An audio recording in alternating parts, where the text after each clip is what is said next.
Hello my dear viewers, myself Anwar Hussain Barbia, welcome you to my channel AHB Physics. So today's class is lecture 13th on current electricity, and in this class we are going to solve the numericals. So first we'll solve the example problems from NCERT. So the problem for today is example 3.3. So we'll solve three numericals in this video: 3.3, 3.4 and 3.5. 3.3 and 3.4 are basically based on temperature dependence of resistivity, and 3.5 is an application of Ohm's law, combination of resistors and all, means almost 2 to 3 topics are covered in that problem. Now go to example 3.3. Question is an electric toaster. So an electric toaster, toaster का मतलब क्या है? जो toast बनाने वाली machine होती है वही टोस्टर है. Uses nichrome for its heating element. तो ये टोस्टर जो है, इसके अंदर जो हीटिंग कॉइल होता है, बेसिकली क्या होता है? एक हीटिंग कॉइल होता है. जो हीटिंग कॉइल है, इस हीटिंग कॉइल का कॉइल जो है, it is made up of nichrome. ये किससे बना हुआ है? नाइक्रोम से बना हुआ है. ठीक है. For its heating element. When a negligibly small current passes through it. Now इस कॉइल के अंदर अगर एक छोटा सा करंट, ये करंट आई क्या है? बहुत छोटा है, नेग्लिजिबल है. Small current passes through it. Its resistance at room temperature 27 degree Celsius is found to be 75.3 ohm. That means ये जो नाइक्रोम एलिमेंट है, इसका टेम्परेचर अगर हम लोग बोलते हैं initial temperature T0, initial temperature कितना है? 27 डिग्री सेल्सियस, और इस टेम्परेचर में इसका रेजिस्टेंस कितना है? 75.3 ohm. So we can say that resistance at this temperature is 75.3 ohm. When the toaster is connected to a 230 volt supply, next what we have to do, ये जो toaster है, यहाँ पे मैंने कॉइल दिखाया. So this equivalent is actually a resistor. इसका जो equivalent resistance है, suppose this is the equivalent resistance. When the toaster is connected to a 230 volt supply, इसको जब हम लोग 230 volt supply में कनेक्ट करेंगे तो वोल्टेज सप्लाई कितना है? 220 volt. So 220 volt सप्लाई में इसको कनेक्ट किया है. The current settles after a few seconds. तो जैसे ही बैटरी लगाएंगे, इनिशियली करंट एक फ्लो होगा. तो ये जो करंट जैसे ही फ्लो होगा, ये करंट इनिशियली स्टेडी हो जाएगा क्या? Initially there will be fluctuations of current. तो करंट जो है, बैटरी को ऑन करते ही पूरा करंट फ्लो नहीं होगा. So there will be current जो है धीरे धीरे से बढ़ेगा, फिर घटेगा, ऐसा करके स्टेडी वैल्यू में आएगा. मान लीजिए अगर हम लोग बोलते हैं इनिशियली करंट ऐसे स्पाइक करेगा, फिर ये करंट कुछ ऐसा करेगा, फिर ऐसा स्टेडी वैल्यू आएगा. तो कुछ समय लगता है, थोड़ा समय लगता है करंट को स्टेडी होने के लिए. सो The current settles after a few seconds. तो थोड़ा few seconds के बाद करंट सेटल होता है to a steady value 2.68 ampere. तो इसके अंदर से जो करंट फ्लो होता है, that current is 2.68 ampere. What is the steady temperature of nichrome element?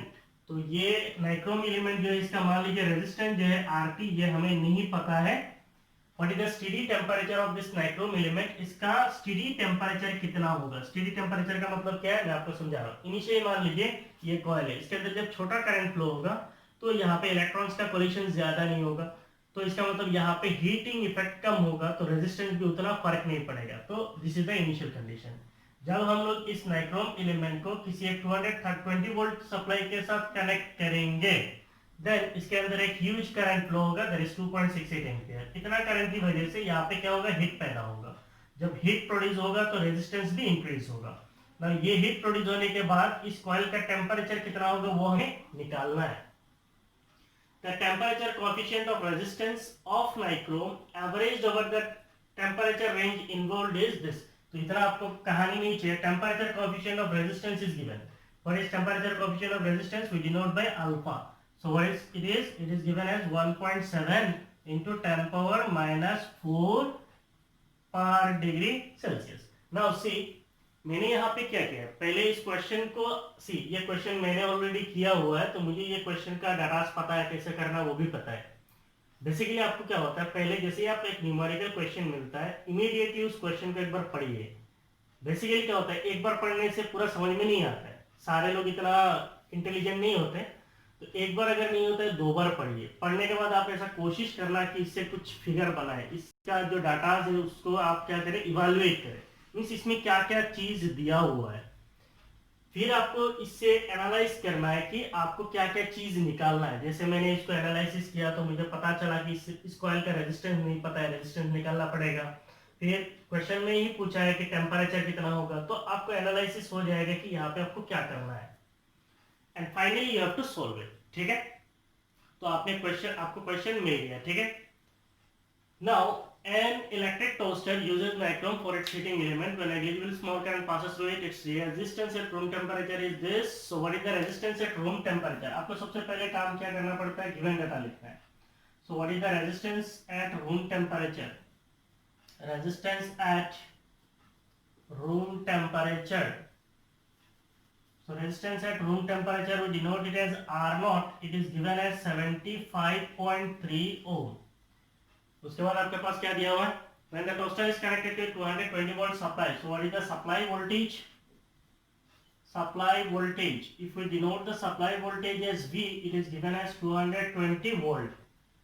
The current settles after a few seconds to a steady value, so what is the current? Current, that is I, it is given as 2.68 ampere. What is the steady temperature of the nichrome element? The temperature coefficient of resistance. So you are given the temperature coefficient of resistance. Temperature coefficient of resistance. Temperature coefficient of resistance, we denote it as alpha. It is given as 1.7 into 10 power minus 4 per degree Celsius. Per degree Celsius इसका SI unit है। Degree Celsius is not the SI unit, so ये पर degree Celsius पे दिया हुआ है। Actual SI unit is kelvin है। So यहां तक आप पहले लिख लीजिए।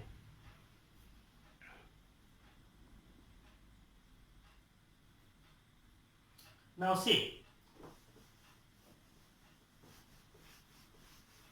आपके पास करंट दिया हुआ है, आपके पास सप्लाई वोल्टेज दिया हुआ है, तो आप क्या कर सकते हैं, ये जो हीटिंग एलिमेंट है इसका रेजिस्टेंस कितना होगा वो आप निकाल सकते हैं। जब इसके अंदर करंट फ्लो होगा, करंट फ्लो होने से इलेक्ट्रॉन्स का कोलिशन बढ़ेगा, इलेक्ट्रॉन्स का कोलिशंस बढ़ने की वजह से वो हीट होगा, हीट होगा तो उसका टेम्परेचर बढ़ेगा, और टेम्परेचर बढ़ेगा तो कॉइल का रेजिस्टेंस बढ़ जाता है। हम लोगों ने कहाँ पे देखा है, temperature dependence of resistivity for metals पे देखा है कि रेजिस्टिविटी बढ़ जाता है। So now we can calculate the resistance. So what is the resistance of coil? The resistance of coil is say R. हमने यहाँ पे denote किया है, means resistance at temperature T. So it is R is equal to कितना होगा? We know Ohm's law. V equal to क्या होता है? IR. So what will be R? It is V by I. So what is this? Potential per unit current. So potential difference is कितना है, 220 volt divided by current is 2.68. We are finding resistance, so it will be in ohm. So it is 2200,000 divided by 268. If we solve it ohm, so the resistance will come out as 85.8 ohm. Calculation you can do, it is 85.8 ohm. So we got the resistance of this heating coil at temperature T.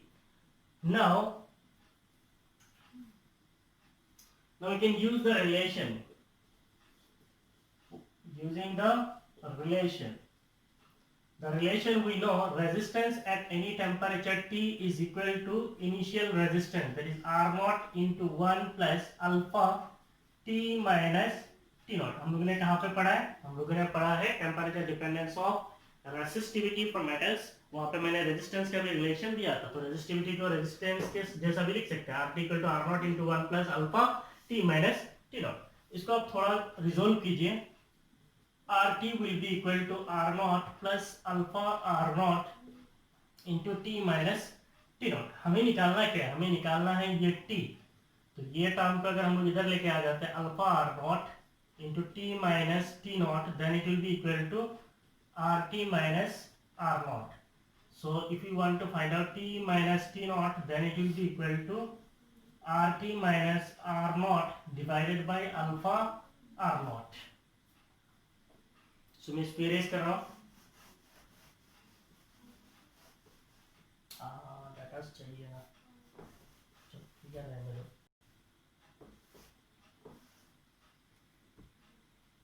सो हम क्या निकालने वाले, temperature T it will be equal to RT minus R naught divided by alpha R नॉट plus T naught. What is RT?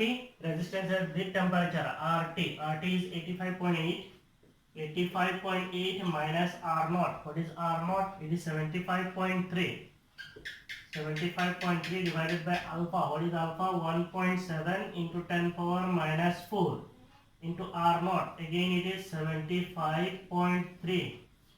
This plus T naught. What is initial temperature? It is 27 degree Celsius.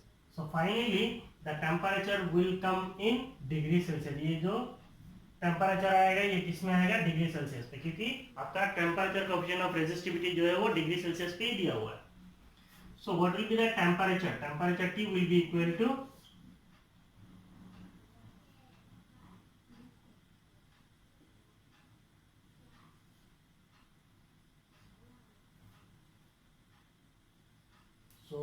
उतना calculation नहीं चाहिए, मैं values दे दे रहा हूँ, आप खुद calculate कर सकते हैं. It is 128.01 128.01 into 10 power minus 4 plus 27, so it will be in degree Celsius.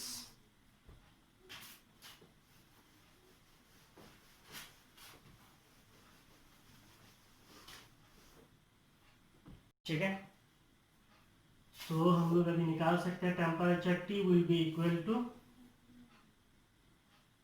ये 10.5 इंटू 10 पावर माइनस 4 ऊपर जाएगा तो कितना हो जाएगा, 10 power 4 divided bye 128.01 plus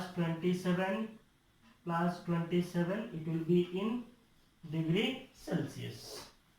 So the temperature T will be equal to, मैंने यहाँ पे बाउंड्री डाल दी, ऐसा नहीं, इसके बाद है temperature T will be equal to,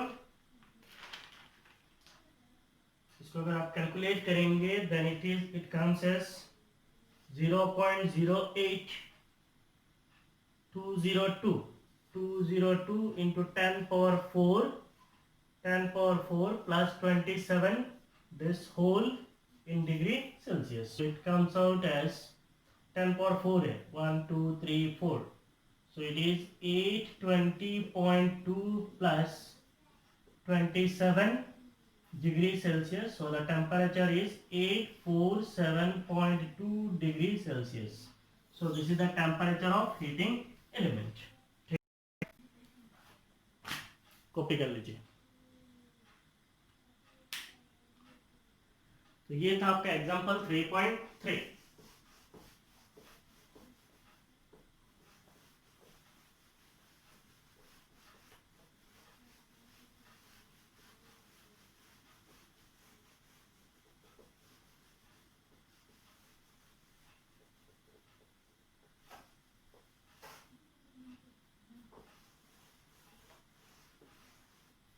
Now we'll move on to example 3.4. Example 3.4. The question is, the resistance of the platinum wire. The resistance of the platinum wire of a platinum resistance thermometer, of a platinum resistance thermometer TRE नहीं होगा, TER है, कोई भी measuring device TER होता है. The resistance of the platinum wire of a platinum resistance thermometer at the ice point is 5 ohm. At the ice point is 5 ohm, and at the steam point is 5.23 ohm when the thermometer is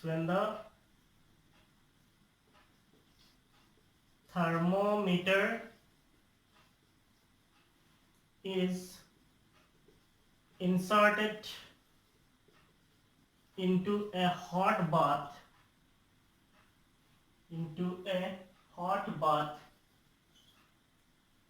the resistance of the platinum wire is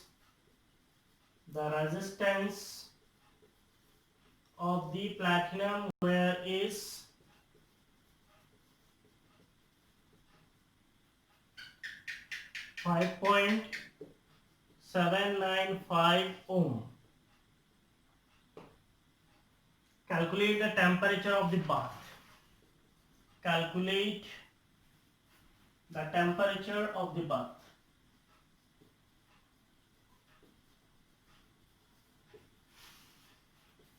ये आपका question है. The question is the resistance of the platinum wire of a platinum resistance thermometer. Platinum resistance thermometer. इसको platinum resistance thermometer क्यों कहा जाता है? क्योंकि ये जो थर्मोमीटर है इसके अंदर का जो कॉइल है वो प्लैटिनम से बना हुआ है, इसीलिए इसको कहा जाता है platinum resistance thermometer. So the resistance of the platinum wire of a platinum resistance thermometer at the ice point is 5 ohm. तो मान लीजिए हमारे पास कोई एक प्लैटिनम वायर है, ये एक प्लैटिनम का वायर है. इस प्लैटिनम का वायर जो है इसका रेजिस्टेंस जो है, इसका जो रेजिस्टेंस है that resistance is say R0. That resistance is 5 ohm and what is the temperature at the ice point. So इसका मतलब the temperature of ice point. What is the temperature of ice point? सबको पता है ice point का temperature कितना होता है? 0 degree Celsius है. So the resistance of the platinum wire of a platinum resistance thermometer at the ice point is 5 ohm. इसका मतलब जब टेम्परेचर जो है आइस पॉइंट होता है, इसका मतलब 0 डिग्री सेल्सियस होता है, तब उस प्लैटिनम रेजिस्टेंस का थर्मोमीटर कितना, प्लैटिनम रेजिस्टेंस थर्मोमीटर का जो रेजिस्टेंस है वो कितना होता है? 5 ओम होता है. ठीक. When the thermometer is in okay आगे और है and at the steam point is 5.3 ohm. Now ये जो रेजिस्टेंस है इसको अगर हम लोग किसी एक स्टीम पॉइंट पे इसका मींस रेजिस्टेंस देखेंगे. स्टीम पॉइंट है, इसका मतलब temperature of steam point. Steam point पे टेम्परेचर कितना होता है? 100 डिग्री सेल्सियस. तो टेम्परेचर जब 100 डिग्री सेल्सियस होता है तब इसका रेजिस्टेंस कितना होता है? Resistance at steam point is how much? Resistance at steam point is 5.23 ohm. Means हमारे पास जो प्लैटिनम का रेजिस्टेंस है उसको आइस पॉइंट पे रखने से इसका रेजिस्टेंस कितना होता है? 5 ओम. स्टीम पॉइंट पे लेके जाने से कितना होता है? 5.23 ओम. तो इसका मतलब ऑब्वियस है टेम्परेचर इंक्रीज होने से रेजिस्टेंस बढ़ता है. Next, when the thermometer is inserted into a hot bath, the resistance of the platinum wire is 5.795 ohm. Means अगर हम लोग कंसिडर करते हैं कि हमारे पास कोई एक हॉट बाथ है. हॉट बाथ का मतलब क्या? कुछ नहीं है, एक हॉट लिक्विड है मान लीजिए. उस हॉट लिक्विड के अंदर अगर हम लोग डाल देते हैं तो मान लीजिए ये जो हमारा प्लैटिनम वायर रेजिस्टेंस है, प्लैटिनम का बना हुआ जो रेजिस्टेंस है उसको हमने एक गर्म सॉल्यूशन के अंदर डाल दिया. ठीक है. तो ये देखो मैंने ऐसे ही ड्रॉ किया है. क्वेश्चन पढ़ के ऐसे आपको समझ के एनालिसिस करना है. तो ये मेरा एक हॉट बाथ है. What is this? This is a hot bath. इस हॉट बाथ के अंदर अगर मैं इस प्लैटिनम वायर को अगर डाल देता हूं, the resistance is found to be 5.795 ohm. तो इस हॉट बाथ पे जो रेजिस्टेंस होता है, रेजिस्टेंस एट दिस टेम्परेचर, ये कितना है? 5.795. ये तो थोड़ा ज्यादा ही हो गया, एक के ऊपर दूसरा.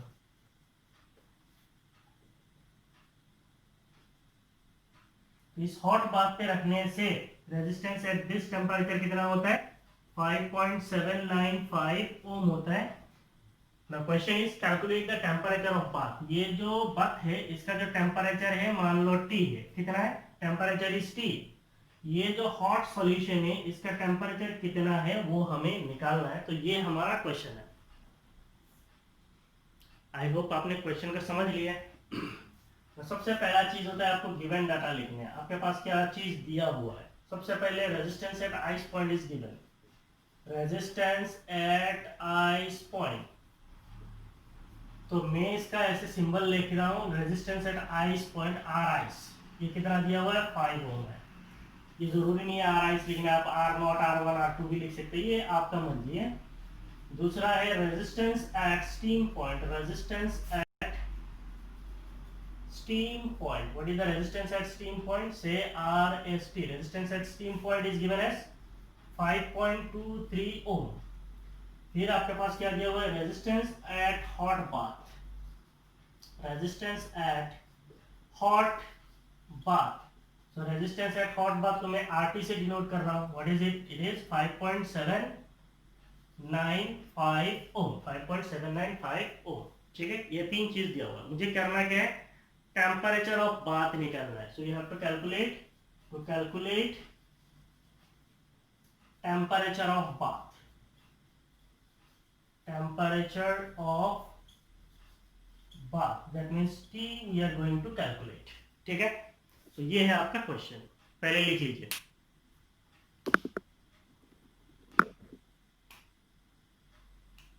हो गया,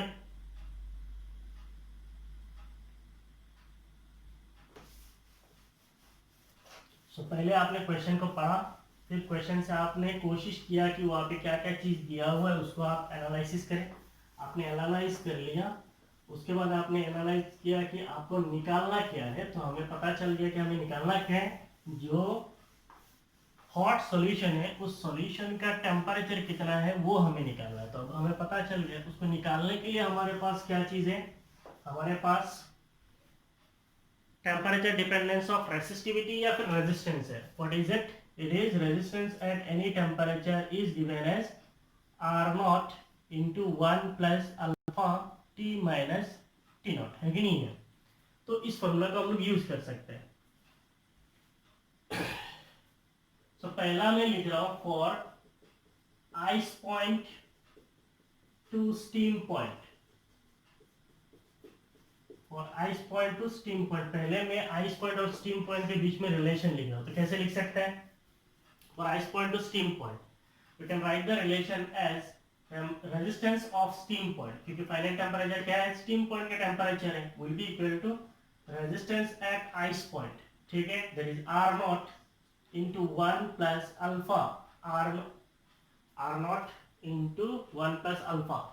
Next, T, there is temperature at ice point में final temperature, that is steam point का temperature minus temperature at ice point, ठीक है। So this will be the relation.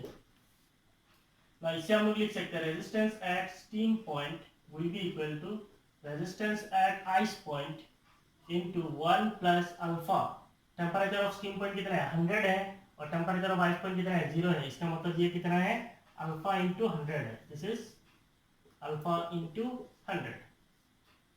सो इसको हम लोग लिख सकते हैं resistance at steam point will be equal to, इसको अगर हम लोग तोड़ेंगे then it will be resistance at ice point plus alpha resistance at ice point into 100। तो इसको अगर हम लोग लिखते हैं, resistance at steam point will be equal to resistance at steam point minus resistance at ice point will be equal to alpha resistance at ice point into 100, say this is equation 1। तो पहले हम लोगों ने in stage को consider किया था, ice point to steam point. अभी ice point और हॉट बाथ के बीच में कंपैरिजन कर लेंगे, दो इक्वेशन आएगा, इसको कंपेयर करेंगे, हम लोग लिख सकते हैं। So if we write for ice point to hot bath, ice point to hot bath, if we write the equation, so we can write the equation like this, that is resistance at hot bath, that is temperature T, minus resistance at ice point will be equal to alpha resistance at ice point into T minus T naught।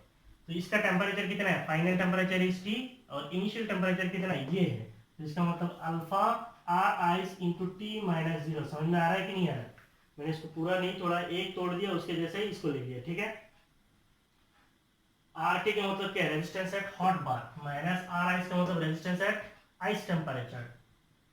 तो R ice को मैंने यहाँ पे are not से लिखा है ना, are ice लिख लो क्योंकि आर आइस सब जगह पे यूज कर रहा हूँ।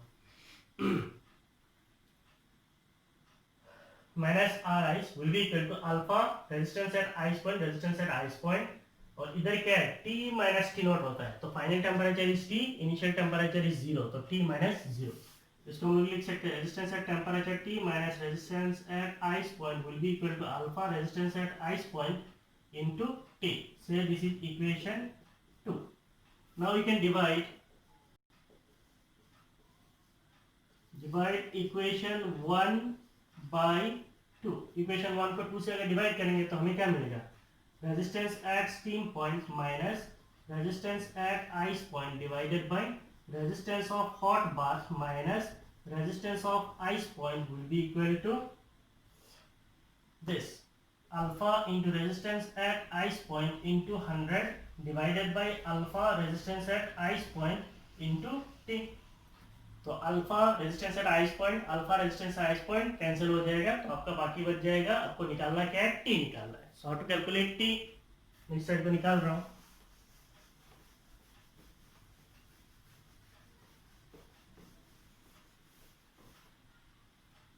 तो we are going to find out T, हमें निकालना क्या है, T.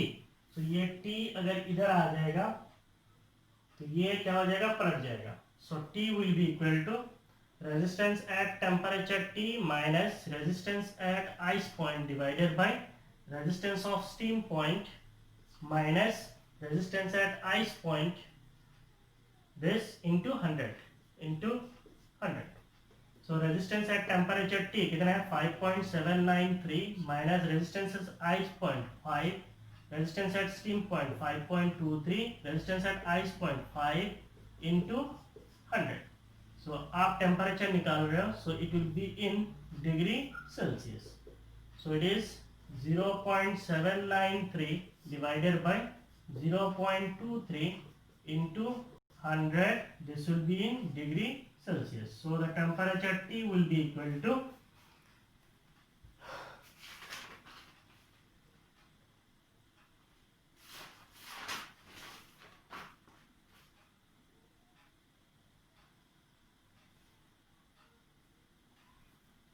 it is 3.456 into 100 degrees Celsius। So the temperature will be 345.6 degree Celsius। So this is the temperature of hot bath। ठीक है, अब लिख लीजिए।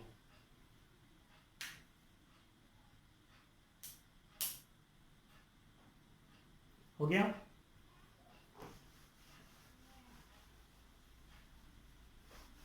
तो ये दोनों न्यूमेरिकल था आपका टेम्परेचर डिपेंडेंस ऑफ रेसिस्टिविटी जो टॉपिक है उसके बेस पे। अभी जो हम न्यूमेरिकल करेंगे वो बेसिकली आपका सेल का कॉन्सेप्ट यूज होगा, सेल के ऊपर करंट का कॉन्सेप्ट यूज होगा, ओम्स लॉ का कॉन्सेप्ट यूज होगा, इक्विवेलेंट रेजिस्टेंस निकालने का कॉन्सेप्ट भी यूज होगा। तो ये छोटा सा एक न्यूमेरिकल बहुत सारे टॉपिक्स को छूता रह जाएगा, ठीक है। ये बेसिकली आपका सर्किट एनालिसिस यहाँ से शुरू हो रहा है, और सर्किट एनालिसिस जो है फिजिक्स में बहुत मजेदार चीज होता है, अच्छी तरीके से शुरू कीजिए।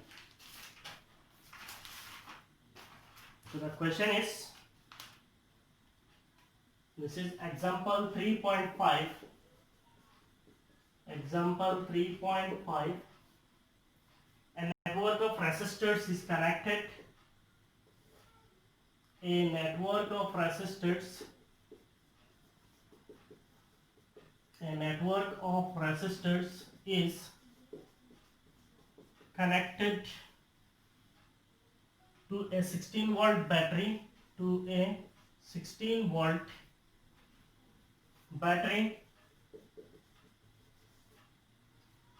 with internal resistance of 1 ohm, with internal resistance of 1 ohm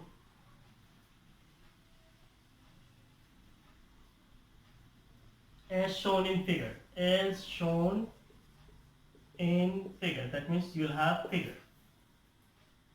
Now you have to compute the equivalent resistance of the network, compute the equivalent resistance of the network. So you have to calculate the equivalent resistance of the network. This is your first question. Second is obtain the current in each resistor. Obtain the current in each resistor. Obtain the current in each resistor. Your second question है. And third is obtain the voltage drops. Obtain the voltage drops VAB, VBC and VCD. Now your network is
this is 4 ohm, this is 4 ohm, this is 1 ohm, this is 12 ohm, this is 6 ohm, this is 1 ohm, this is 16 volt battery. तो ये आपका question है. और एक चीज miss हो गया, ये पॉइंट है ए, ये पॉइंट है बी, ये पॉइंट है सी और ये पॉइंट है D. So this is your electrical circuit. Question क्या है? A network of resistors is connected to a 16 volt battery. तो एक नेटवर्क ऑफ रेसिस्टर है, is connected to a 16 volt battery. इसको कनेक्ट किया जाता है एक 16 volt बैटरी के साथ with internal resistance of 1 ohm. इस बैटरी का इंटरनल रेजिस्टेंस कितना है? 1 ohm है. ठीक है, as shown in figure. Compute the equivalent resistance of the network. आपको क्या करना है? इस नेटवर्क का इक्विवेलेंट रेजिस्टेंस निकालना है. Obtain the current in each resistor. हर एक रेजिस्टर के ऊपर करंट कितना होगा वो आपको निकालना है. Obtain the voltage drops VAB, VBC and VCD. A और B के बीच में वोल्टेज ड्रॉप कितना होगा, B और C के बीच में वोल्टेज ड्रॉप कितना होगा, C एंड D के बीच में वोल्टेज ड्रॉप कितना होगा, वो भी आपको कैलकुलेट करना है. तो ये तीन चीज आपको करना है. इसके लिए आप सबसे पहले एनालिसिस कीजिए. ना देखिए, ये जो दो रेजिस्टर्स है, क्लीन है कि ये दोनों रेजिस्टर कैसा है? पैरेलल है. तो इन दोनों को मिला के हम एक रेजिस्टर बना सकते हैं. So we can redraw the circuit as. तो आप जैसे सी, ये आपका क्वेश्चन में दिया हुआ है. आप जब सॉल्यूशन करेंगे तो क्या करेंगे? तो ये मैं सॉल्यूशन लिख रहा हूँ. ठीक है, आपके पास ये क्वेश्चन पड़ा हुआ है. आप जब एग्जाम में लिखेंगे या फिर करेंगे तो सबसे पहले लिखेंगे the given electrical circuit is, और the given circuit is, the given circuit is बोल के आप इस फिगर को ड्रॉ करेंगे. So this is the given circuit. ठीक है, नाउ हम क्या करेंगे? The circuit can be reduced to, the circuit is reduced as. तो अब जब क्वेश्चन लिखेंगे इसके साथ ये दिया हुआ है, मेरा सॉल्यूशन यहां से है तो सॉल्यूशन के साथ ये आएगा. This is the given circuit. The circuit is reduced as. इस सर्किट को मैं रिड्यूस कर रहा हूँ, इसको छोटा कर रहा हूँ. कैसे रिड्यूस कर रहा हूँ, कैसे छोटा कर रहा हूँ? इन दोनों रेजिस्टर को मिला के मैं एक रेजिस्टर बनाऊंगा. So there will be a single resistor. बीच में एक रेजिस्टर है, तो ये आपका बीच वाला रेजिस्टर है. इन दोनों भी पैरेलल है, इनको मिला के मैं एक रेजिस्टर बनाऊंगा. तो ये हो गया रेजिस्टर. इनके नीचे में एक बैटरी है, तो ये आपका बैटरी है, और उस बैटरी का एक इंटरनल रेजिस्टेंस है, तो ये बैटरी का इंटरनल रेजिस्टेंस है. So this is your complete circuit. Now ये दोनों रेजिस्टर कैसा है? पैरेलल में है. पैरेलल में है तो इक्विवेलेंट कैसे निकालते हैं? Product by sum. So 4 into 4 divided by 4 plus 4 कितना होगा 16 डिवाइडेड बाय 8, तो ये कितना है 2 है। इसका मतलब इसका रेजिस्टेंस कितना होगा 2 ओम होगा। बीच वाला का रेजिस्टेंस कितना है 1 ओम है। और इन दोनों का रेजिस्टेंस कितना होगा 12 इंटू 6 डिवाइडेड बाय 12 प्लस 6, तो ये कितना है 72 divided by 18, so it is 4। So this is 4 ओम है, ठीक है। सो अब हमें पता चल गया कि हमारे पास टोटल कितना रेजिस्टर है। टोटल रेजिस्टर है 1 2 3 4 5 6। लेकिन ये जो रेजिस्टर है ये कहाँ पे है, ये सेल के अंदर है। तो यहाँ पे स्टूडेंट एक बेसिक मिस्टेक करते हैं कि इस 1 ओम को भी बाहर का रेजिस्टर के साथ जोड़ देते हैं। बिल्कुल नहीं जोड़ना है। ये रेजिस्टेंस क्या है, इंटरनल रेजिस्टेंस है। और ये इंटरनल रेजिस्टेंस कहाँ पे होता है, सेल के अंदर होता है। So this is actually a cell, this complete is a cell. ये इंटरनल रेजिस्टेंस है, this is actually internal resistance. और इंटरनल रेजिस्टेंस कहाँ पे होता है, सेल के अंदर होता है। तो बाहर में कौन सा रेजिस्टेंस है, ये रेजिस्टेंस है। Clear. So the circuit is reduced as this. Now अब हमारे पास पॉइंट है, ये पॉइंट है ए, ये पॉइंट है बी, ये पॉइंट है सी, ये पॉइंट है डी। हो गया। So now we can calculate compute the equivalent resistance of the network. Now we are in a position to calculate the equivalent resistance. So what is the equivalent resistance of network? Equivalent resistance of network is, so R equivalent will be equal to कितना है 2 ohm plus 1 ohm plus 4 ohm plus 1 ohm है ना। 4 और 2 ओम 1 ओम 4 ओम, और इसका resistance कितना है 1 ओम है। और इसका पोटेंशियल ड्रॉप कितना है 16 वोल्ट है। तो 2 ओम 1 ओम 4 ओम 1 ओम सब ऐड होगा है ना, बिल्कुल नहीं होगा। ये 1 ओम नहीं आएगा क्योंकि ये 1 ओम जो है ये एक्सटर्नल रेजिस्टेंस नहीं है, ये इंटरनल रेजिस्टेंस है। ये सेल के अंदर है, तो ये नेटवर्क का रेजिस्टेंस नहीं है। So what is the equivalent resistance? Equivalent resistance is 7 ohm. So equivalent resistance of network is how much? It is 7 ohm. ठीक है, पहले आप यहां तक लिख लीजिए।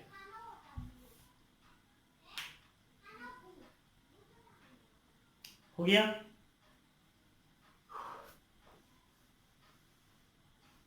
सेकेंड क्वेश्चन हमें क्या करना है, obtain the current in each resistor. और थर्ड क्वेश्चन हमें करना है voltage drop across A B B C and C D.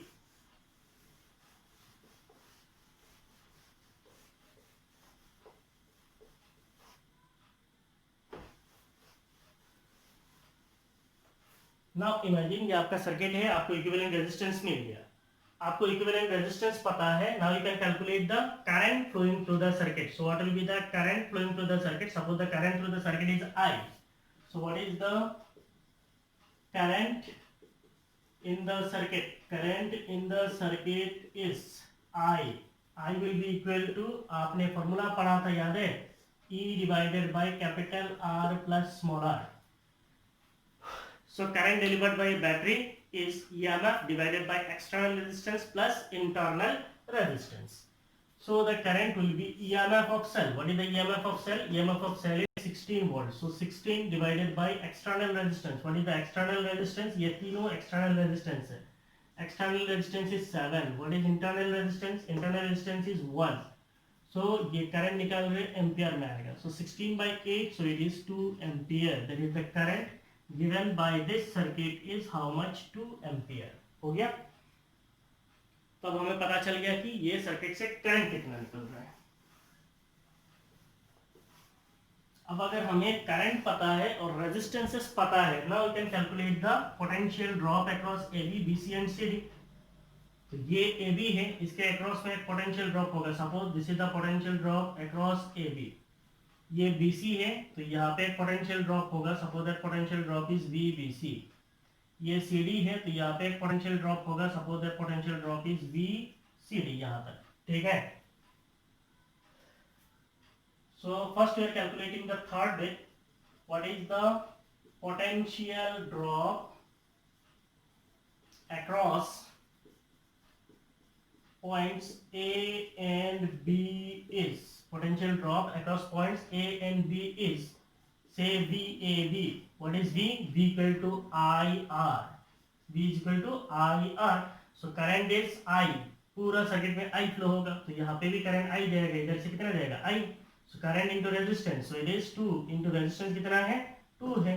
So this much of ampere, that means ampere potential drop है, that is voltage, that is volts है. So 2 to the 4 volt, so the potential drop across AB is 4 volt. So next we can calculate the potential drop across points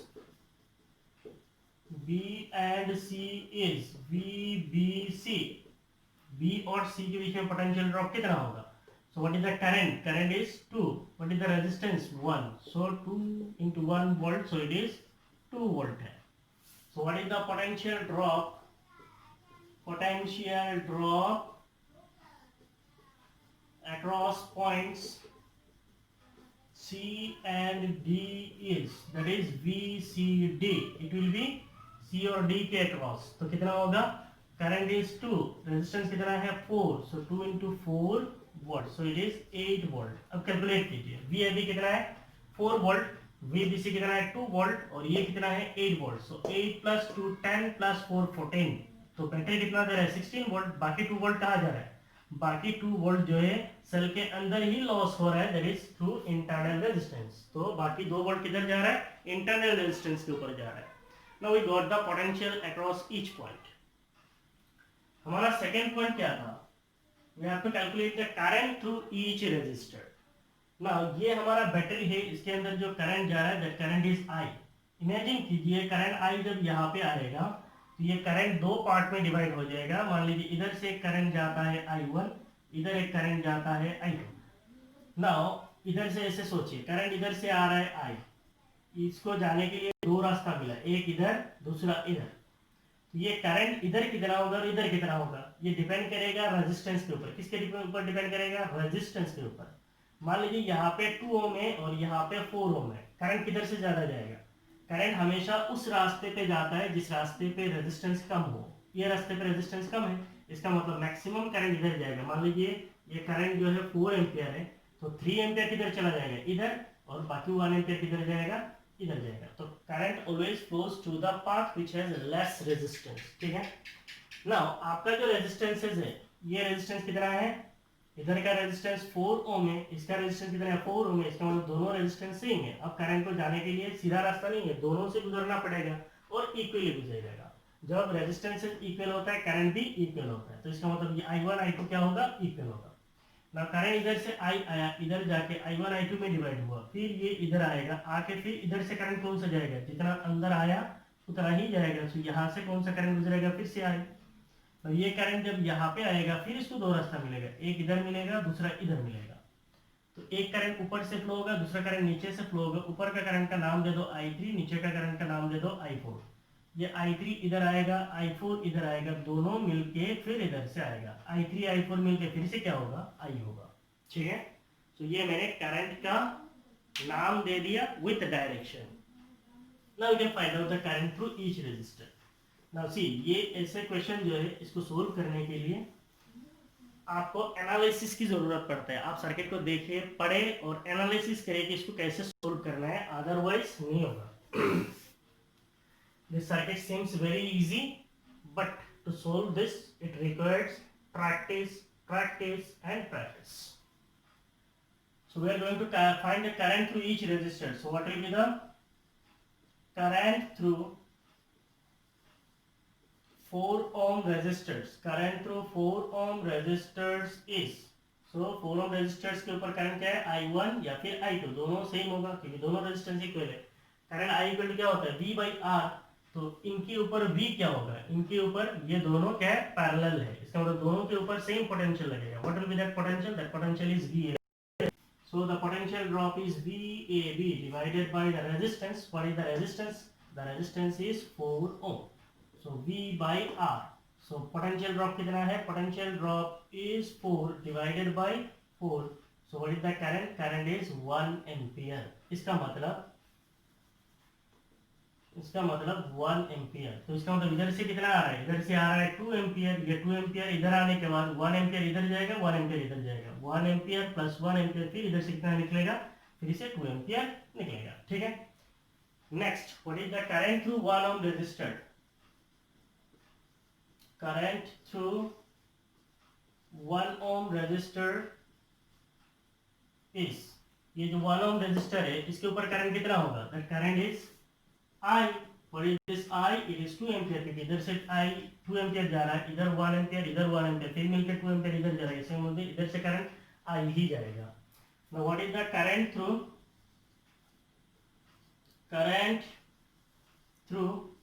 12 ohm resistor? Current through 12 ohm resistor, इसका नाम हमने दिया है I3.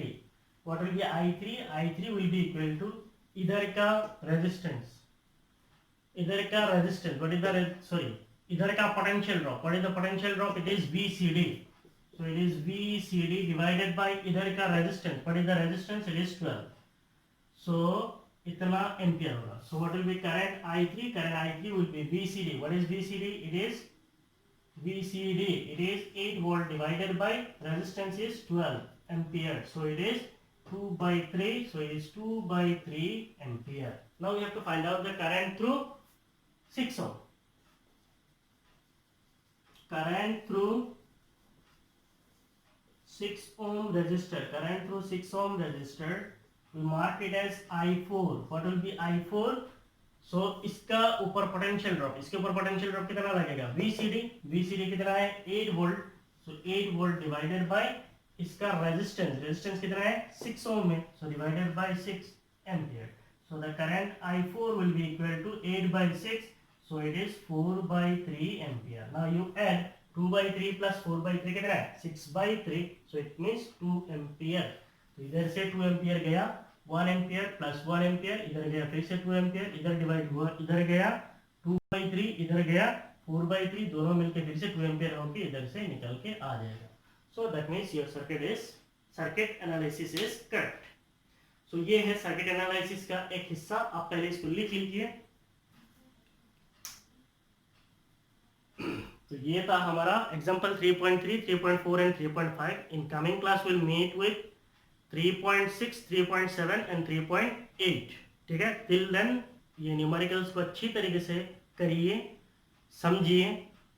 ठीक है, if you really like my videos please share my videos, subscribe to my channel. Thank you, bye bye.